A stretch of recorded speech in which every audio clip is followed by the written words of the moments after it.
Kadang-kadang orang itu sok mengkritik Alkitab, padahal modalnya tidak lengkap. Lah orang digantinya minyak tanah menjadi gas LPG aja sudah sakit ingatan, apalagi 2000 tahun yang lalu. Terus kamu mengkritik Injil itu pangkatmu apa? Bahasa tidak paham, bahasa asli tidak ngerti, bedanya sejarah juga tidak paham antara dulu dan sekarang.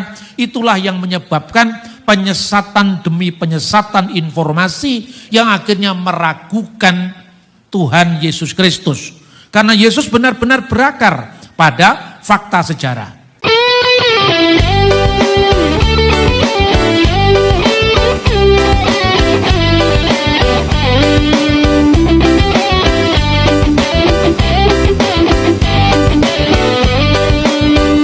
Amin.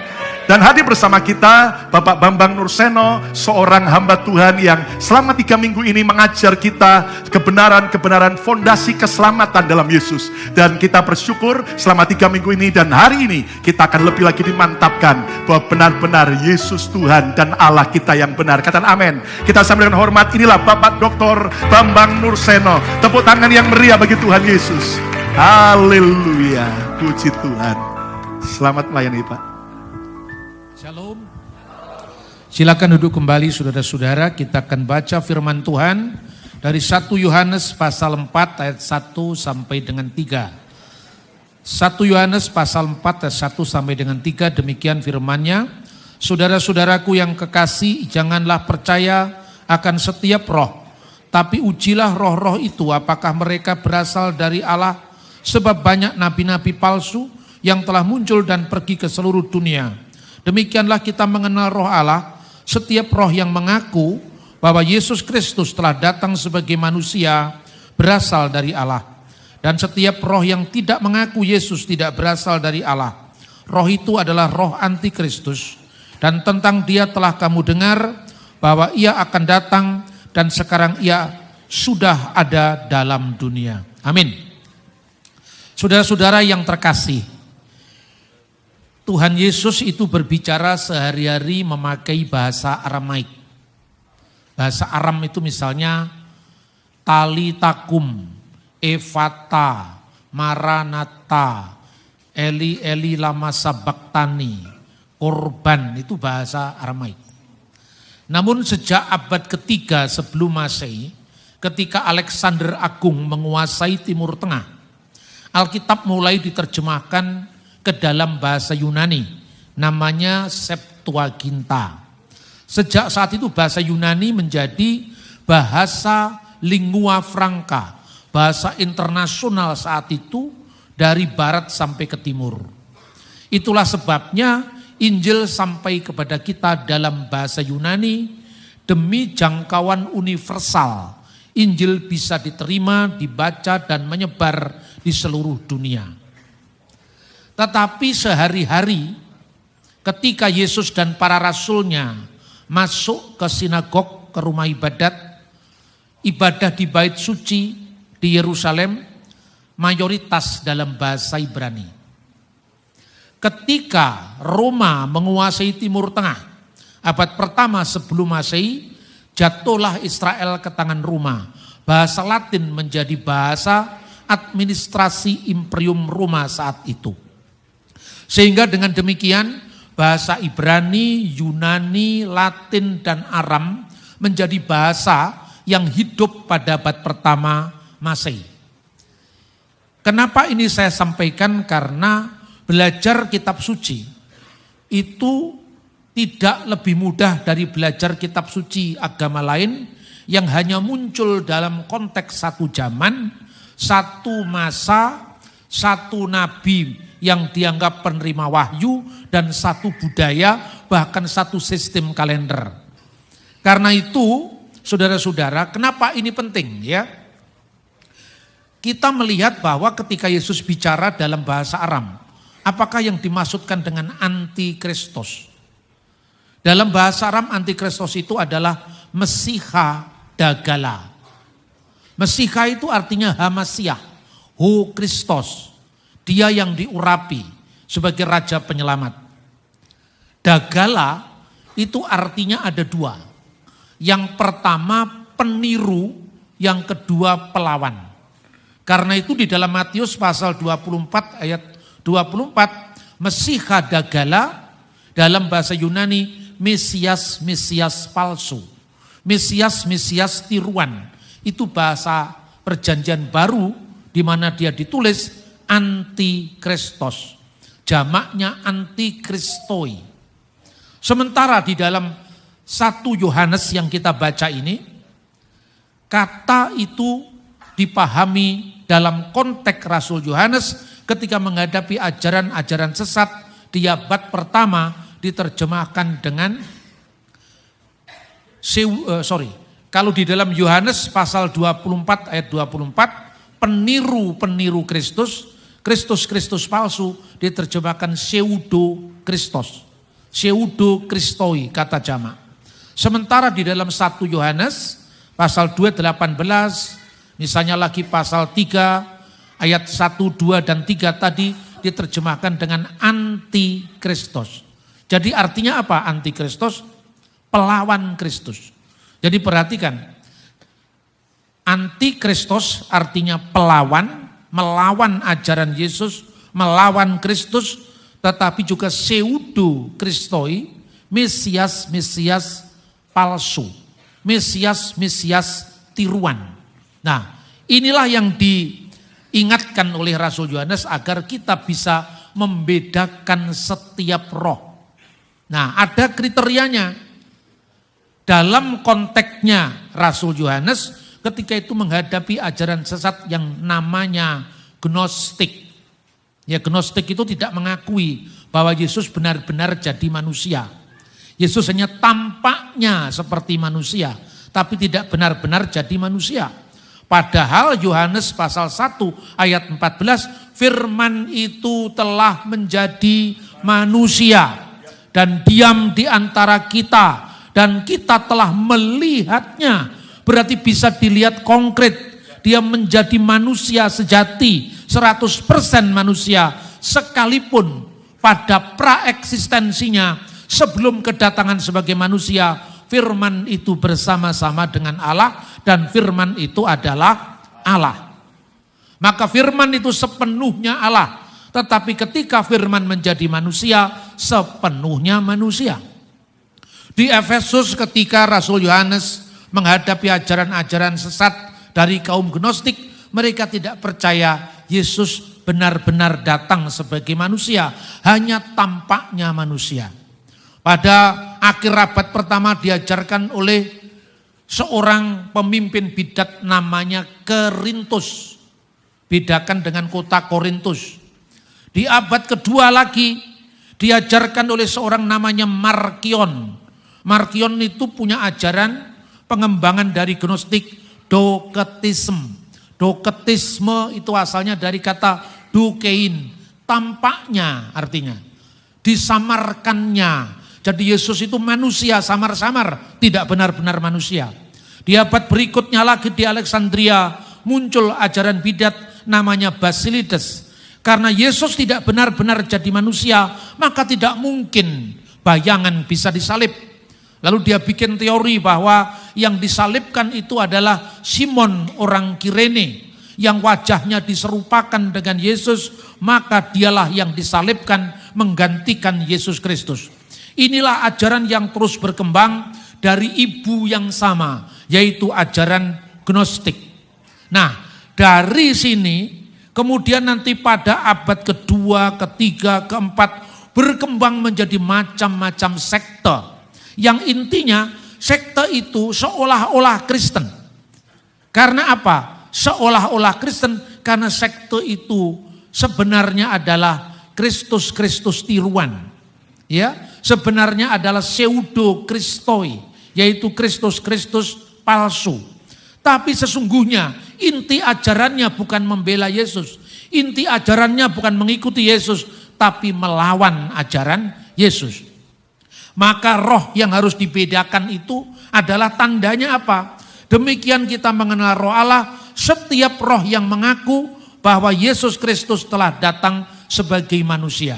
Roh yang mengaku bahwa mau dia Yesus Mesiha ata bibasar dalam bahasa aslinya. Bahwa Yesus Kristus telah datang sebagai daging, dalam darah, dalam daging. Makanya Yesus benar-benar menjadi manusia.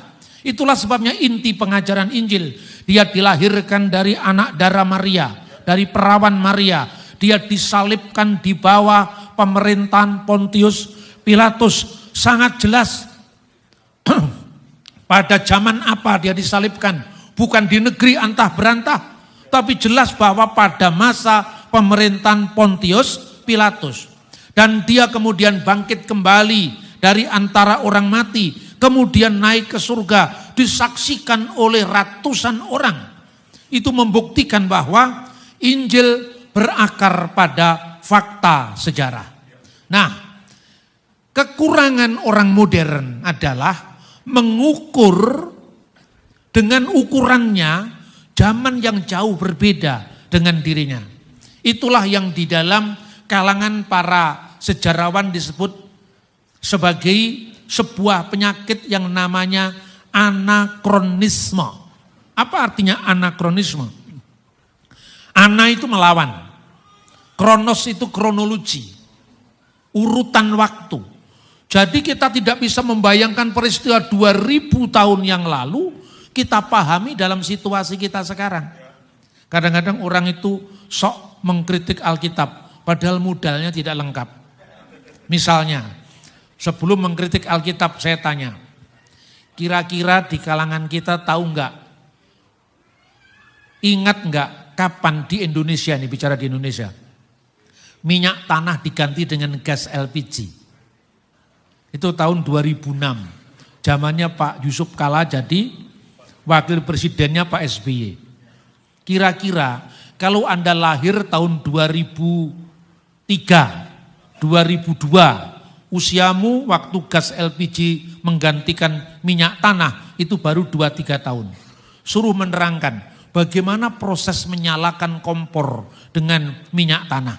Kira-kira kalau itu ditulis 100 tahun setelah hari sekarang, bingung apa tidak? Lalu orang melihat dengan ukuran dia sekarang 100 tahun setelah itu tentu bisa salah semua. Inilah yang namanya anakronisme.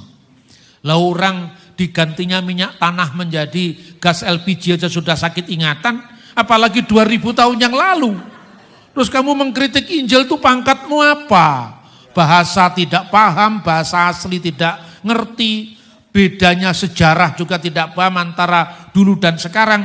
Itulah yang menyebabkan penyesatan demi penyesatan informasi yang akhirnya meragukan Tuhan Yesus Kristus.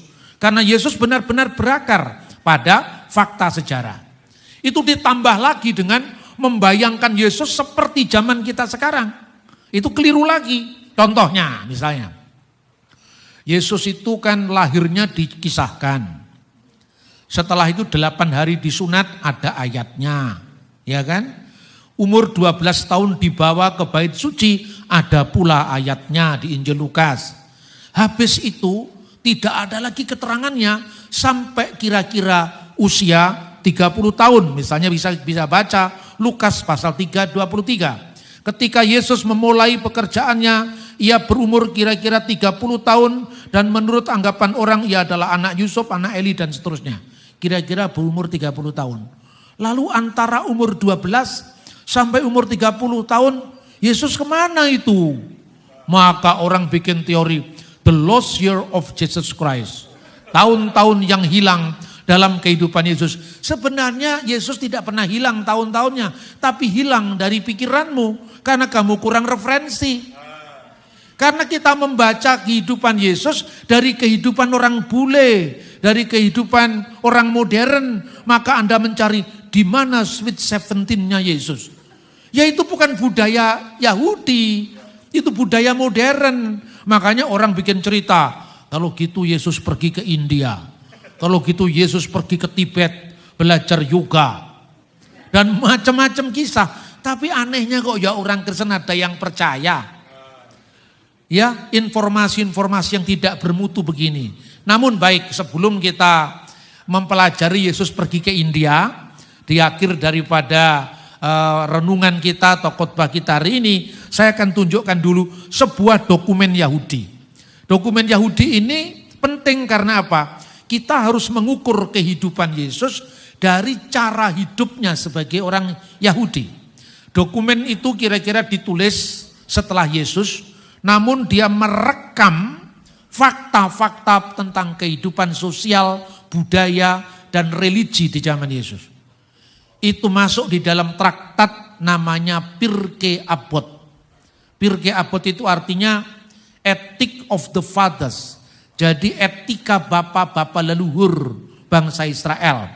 Pada Pirkei Avot 21. Ini bunyinya seperti ini. Huhayah Omer, dan dia telah berkata, Ben Hames Sanim Lamikra, setiap anak Yahudi umur 5 tahun belajar Mikra. Mikra itu kitab suci. Mulai dari belajar Alef, Bet, Gimel, Dalet, ya ABCD-nya lah kira-kira. Supaya apa? Supaya dia bisa membaca Taurat. Lalu dikatakan Ben Eser Lam Misnah. Pada usia 10 tahun dia membaca Misnah. Misnah itu mulai diajari ayat-ayat pendek dari Alkitab. Misalnya Kejadian pasal 1 tentang penciptaan. Bereshit bara Elohim et hasamayim be'et sa'aret we'aret hayyetah tohu wa bohu wa hosek alfinetehom wirwah Elohim merakefet alfinehamayim wa yomer Elohim yehior wa yehior. Pada mulanya Allah menciptakan langit dan bumi itu belum berbentuk dan seterusnya.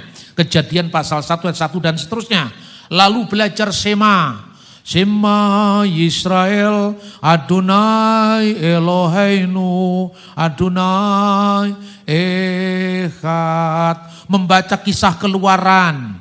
Membaca 10 perintah Allah. Anoki Adonai Eloheka Asher Hosetika Me'aret Misrayim Mibet Afadim Lo Yihye Lecha Elohim Akhirim Alpanai. Misalnya 10 perintah Allah.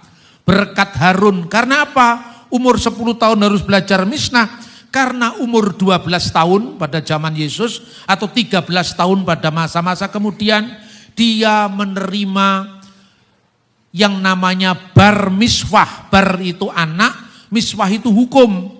Anak umur 13 tahun atau 12 tahun pada zaman Yesus itu disebut sebagai usia bar miswah. Ben selos esreh la misfot, menerima hukum Taurat. Maka Yesus dibawa ke Bait Allah umur 12 tahun. Lalu umur 15 tahun dia belajar Talmud. Ben Hames Esreh la Talmud. Belajar Talmud itu tradisi lisan, tradisi nenek moyang. Orang Yahudi menyebut Torah CBLP, Torah lisan. Lalu pada umur 18 tahun ia disebut sebagai usia pernikahan. Ya, umur 18 tahun usia pernikahan. Lalu pada usia 20 tahun itu disebut sebagai usia lirdov, ben esrim lirdov, usia mencari mata pencarian. Lalu usia 30 tahun ben selosim lakoah, usia kekuatan, 30 tahun. Lalu usia 40 tahun ben arbaim labina, usia 40 tahun usia kebijaksanaan. Usia 50 tahun ben khamisim la itsah, usia memberi nasihat. Nah, ini usia-usia penting. Nanti usia 60 tahun usia tua, 70 tahun usia sempurna, 80 tahun itu bonus ya. Karena usia manusia itu 70, kalau kuat 80 tahun, usia 90 sampai terakhir usia 100.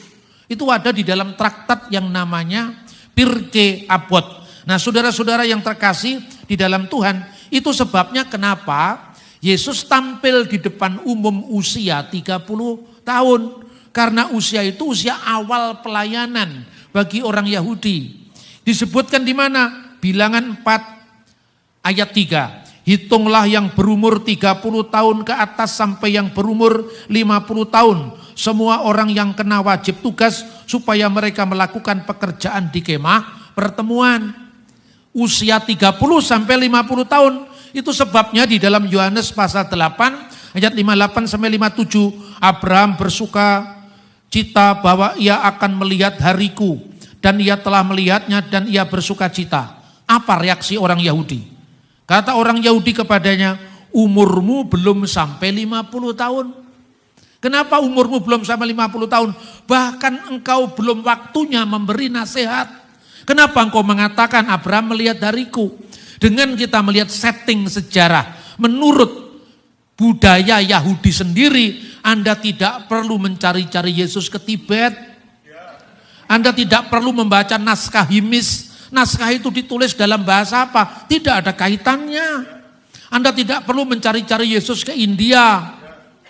Namun kalau sekedar untuk jalan-jalan supaya pikiran kita fresh, sambil untuk lucu-lucuan, bolehlah. Nah, mari kita lihat sekarang ke India.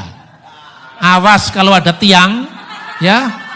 Kalau ada tiang jangan kemudian langsung nyanyi. Sawan kamahina pawana kare sore. Oke, kita lihat dulu ya. Kenapa itu ke India? Kita lihat next.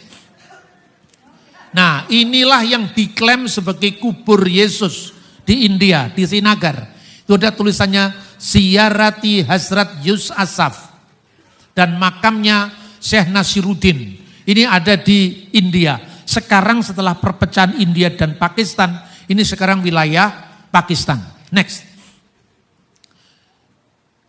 Ada seorang guru yang diyakini sebagai seorang pembaru dari kalangan sekte Ahmadiyah mengatakan bahwa Yesus lolos dari kayu salib, tidak benar-benar mati di kayu salib, sekalipun Yesus disalibkan, lalu dia lolos pergi ke India.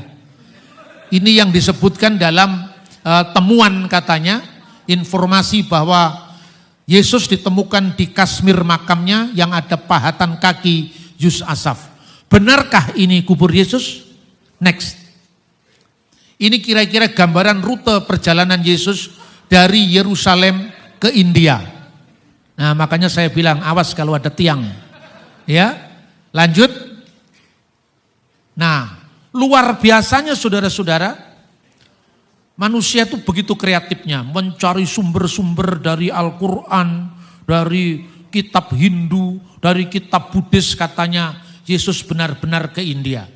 Tapi metodenya mirip yang tadi pagi saya katakan, Naruto sama Naruto. Jadi di otak-atik juga, karena bahasa itu ya memang kalau awam tidak terlalu dipahami bisa juga seperti itu. Itu misalnya, ini salah satu teks dari bahasa Sanskerta yang namanya Bhavishya Mahapurana. Katanya teks ini membuktikan ada nama Yesus di sana.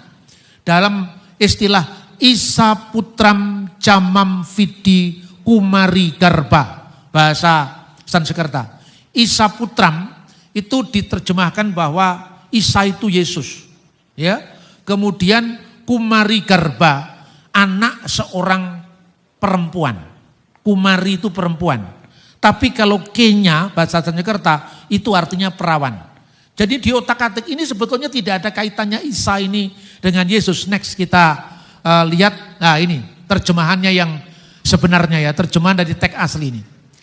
Aku telah datang kepadanya dalam sosok orang non-Hindu yang memperoleh status masya, wahai raja.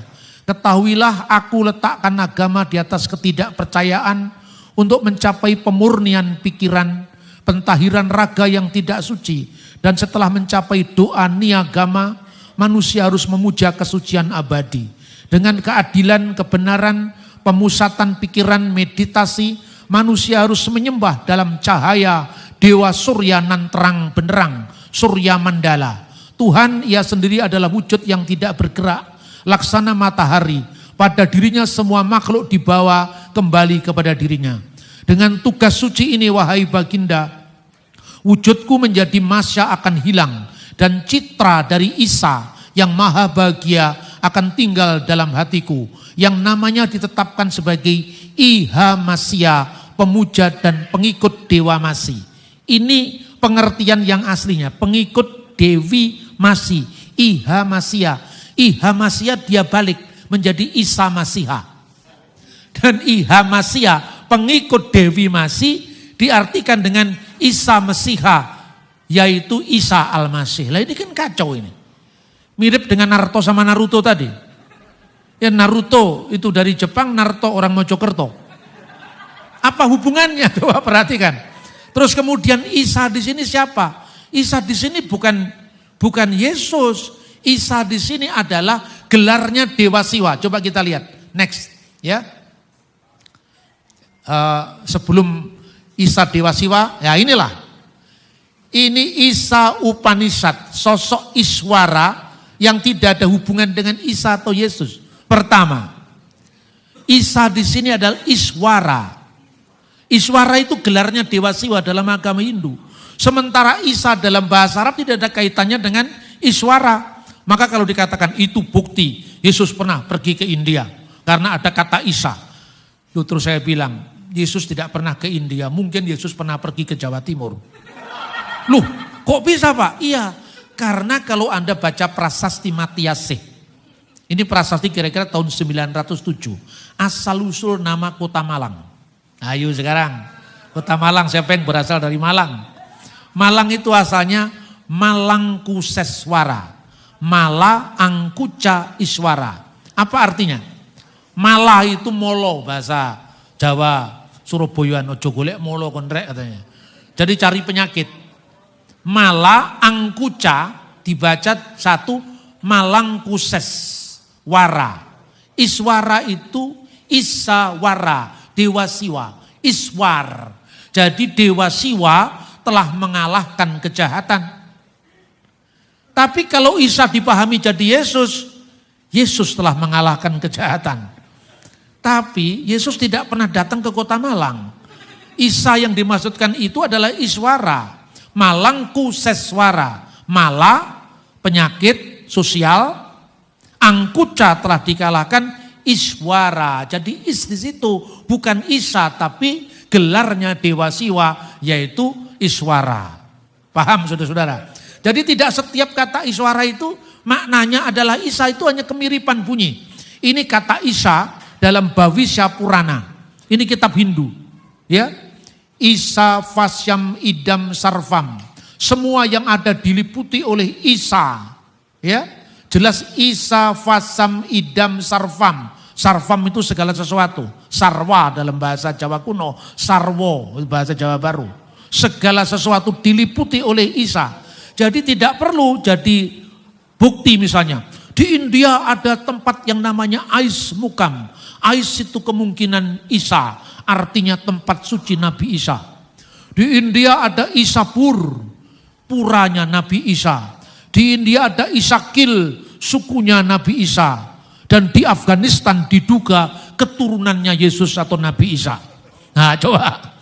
Tapi sudah semua tempat di wilayah Hindu, khususnya India yang menyangkut nama Isa itu tidak merujuk kepada Yesus tapi merujuk kepada Siwa. Seperti nama Yus. Yus itu bukan Yesus tetapi misalnya Yus Marga, padang rumput bodhisatwa. Jadi itu gelarnya Sang Buddha. Maka sebetulnya apa sih asal usul dari Yus itu? Yus Asap yang katanya ditemukan kuburannya Nabi Isa di Sinagar, ada pahatan kaki Yus Asaf. Yus itu artinya Yesus. Tetapi saya artikan jus durian juga bisa kan? Sama-sama jusnya. Ya kan? Asap itu pengembara. Jadi Yus si pengembara. Makanya dari Israel sampai ke India. Tapi Yus di situ tidak ada kaitannya dengan Yesus. Jadi gini. Salah satu gelar dari Siddhartha Gautama, Sang Buddha, itu Bodhisatwa. Coba di apa ini ya, Bodhisatwa. Bodhisatwa itu tertulis dalam bahasa Arab Buddhasaf. Kapan ini terjadi? Abad ke-10 banyak karya-karya India diterjemahkan dalam bahasa Arab. Antara lain Kisah 1001 Malam. Itu asalnya dari India, dibawa ke negara-negara Arab, khususnya di zaman dinasti Abbasiyah. Maka kisah tentang Bodhisatwa diterjemahkan dalam bahasa Arab dan Arabnya Buddhasaf. Kemudian karena tulisan tangan, huruf ya mengubah huruf ba karena titik satu ketambahan titik. Jadi zud dari Buddhasaf, dari Bodhisatwa kadang-kadang berubah menjadi Zuddasaf. Berikutnya lagi huruf zal ya berubah menjadi za. Jadi dari Buddhasaf, Yuddasaf menjadi Yuzzasaf. Lalu ketambahan alif, Yus dipisahkan asaf. Jadi tidak ada kaitan dengan Yesus itu pelafalan dari Bodhisatwa, Yuddasaf jadi Yuzzasaf. Itu perubahan yang begitu wajar. Ya. Kemudian konteksnya Yuzzasaf itu apa? Itu adalah tempat Sang Buddha Gautama. Buddha Gautama itu di manakah kotanya? Salah satunya yang berkaitan dengan sejarahnya Kusinara. Kusinara itu dalam ejaan tertentu di India dibaca Kusinar. Kusinar diarabkan jadi Kashmir. Makanya namanya Kashmir. Maka saudara-saudara saya ini sebetulnya tidak terlalu ahli bahasa Sanskerta. Tapi ketika saya pernah meneliti yang namanya perundang-undangan Majapahit. Itu saya pernah mengambil studi tentang Jawa kuno di Universitas Udayana di Bali. Saya belajar bahasa Jawa kuno. Jadi Jawa kuno itu enggak dilestarikan di Jawa, tapi dilestarikan di Bali. Karena banyaknya ungkapan Indonesia Jawa kuno dari bahasa Sanskrit, terpaksa saya mempelajari secara sekilas saja bahasa Sanskerta. Maka sebetulnya saya bisa menghafal beberapa teks Bhagavad Gita, Ramayana, dan itu saya gunakan untuk memperkuat sejarah Indonesia. Misalnya, kepulauan-kepulauan Indonesia itu bisa disebutkan dalam kisah Ramayana India. Itu dikatakan misalnya, Yatnawanto Jawa Dwipam Sapta Rajo Pasubitam Suwarna Rupiaka Dwipam Suwarna Karamanditam Jawa Dwipam Matikram Yasisrunama Parwata. Jelajahilah Pulau Jawa, suatu negeri yang terdiri dari 7 kerajaan sebagai hiasan, pulau emas, pulau perak, negeri yang ada tambang-tambang emas. Di sebelah paling jauh dari Pulau Jawa itu ada sebuah tempat yang punya gunung tinggi bersalju mencapai langit, itu Jayawijaya. Itu ada dalam abad pertama Masehi dalam Srimad Walmiki Ramayana. Dikit-dikitlah juga kemudian saya bisa nyanyi lagu-lagu India, tapi jangan sampai ada tiang di situ, bahaya.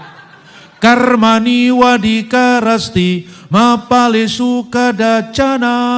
Itu kira-kira sabdanya Sri Krishna. Jadi dengan saya mempelajari banyak literatur dunia tentang sejarah, tentang bahasa kuno, itu meneguhkan posisi saya sebagai seorang Indonesia sepenuhnya dan Kristen sepenuhnya. Tapi kecintaan saya terhadap Indonesia adalah sama dengan penghormat kecintaan saya terhadap negara-negara lain. Karena apa? Saya bertumbuh di negeri saya Indonesia, sebagaimana orang lain bertumbuh di negeri lain, di Amerika, di Australia, dan di mana kamu ditempatkan, kamu harus memberkati tempat-tempat di mana Tuhan membuang engkau. Nah ini penting. Yang terakhir, bagaimana kemudian Isa itu bukan Isakil atau Isapur yang berkaitan dengan misalnya kaitannya dengan Siwa, kaitannya dengan Buddha. Isa dalam bahasa Arab itu beda dengan Iswara dalam bahasa Sanskerta. Meskipun sama Isanya mirip dengan sama-sama Naruto dan Naruto tadi. Ini perbedaan. Kira-kira begini saudara-saudara, kenapa nama Yesus, Yesua menjadi Isa? Dan Isanya, I di situnya itu Ain, bukan Alif. Sementara kata Isa dalam bahasa Sanskerta itu bukan Ain, tapi A biasa. Ya, Isa. Isa Putram. Isa Putram itu putranya Isa. Loh, nah di sini katanya Isa itu Yesus. Kok dikatakan Isa Putram? Ya putranya Isa, artinya putranya Isa yang Siwa, bukan Isa Yesus. Lah Isa itu dari Yeshua. Yeshua huruf Yod bahasa Ibrani seringkali berubah menjadi Alef.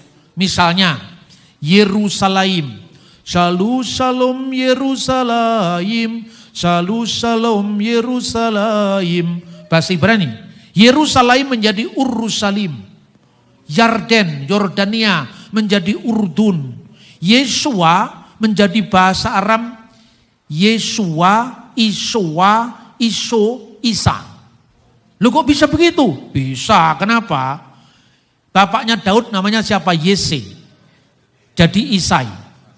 Itu namanya phonetic correspondent. Karena biasanya pronunciation setiap bangsa itu beda. Orang Tionghoa tidak bisa ngomong huruf S di akhir nama-nama Yunani. Maka Yesus dibaca Yesu. Fong Chu Yesu Tekmi, in the name of Jesus Christ. Benar apa tidak?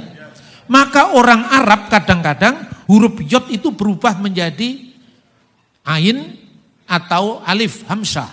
Makanya Iswa menjadi Isa, Iso O panjang menjadi A panjang. Contohnya Shalom, bahasa Ibrani. Shalom alaihim, salam atas engkau sekalian. Menjadi bahasa Arab Shalom, Shin, Lamed, Vav, Mim, Shalom. V berubah menjadi Alif, salam. Shalom alaihim menjadi Assalamualaikum. Ini proses korespondensi bunyi yang wajar. Jadi tidak usah dipersoalkan Isa atau Yesus dalam konteks bahasa. Sekalipun isinya beda. Maka kalau orang tanya kepada saya, Pak Bambang kenapa menyamakan Isa dengan Yesus? Saya tidak pernah menyamakan Isanya Islam dengan Yesus Kristen. Tapi asal usul bahasa Isa itu hasil phonetic correspondent. Seperti misalnya Epistle of James. Itu artinya apa? Surat Yakobus. Kok bisa Yaakub Ibrani, Yakub Arab, Yakub bahasa Aram, bisa James bahasa Inggris. Begitu jauh sekali. James itu merujuk kepada Yakub, Yaakub. Bahasa Prancisnya Jack. Bahasa Jawanya Joko, yang enggak lah, enggak ada kaitannya Joko dengan Jack. Itu beda. Dilihat konteksnya apa gitu. Maka orang yang mempersoalkan bedakan antara teologinya dan asal usul bahasanya.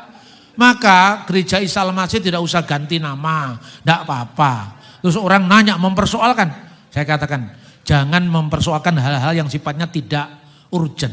Terus saya tanya, jadi pilih Isa atau pilih Yesus Pak? Tergantung kitab suci apa yang dibaca. Sekarang sebelum saya jawab, pilih Isa atau pilih Yesus, saya tanya.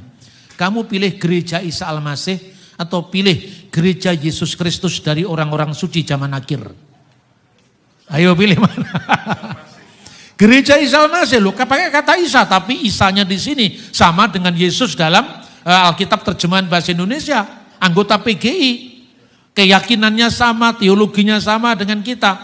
Tapi kalau The Church of Jesus Christ itu gereja Mormon. Ayo sekarang, namanya Yesus Kristus tapi gerejanya Mormon.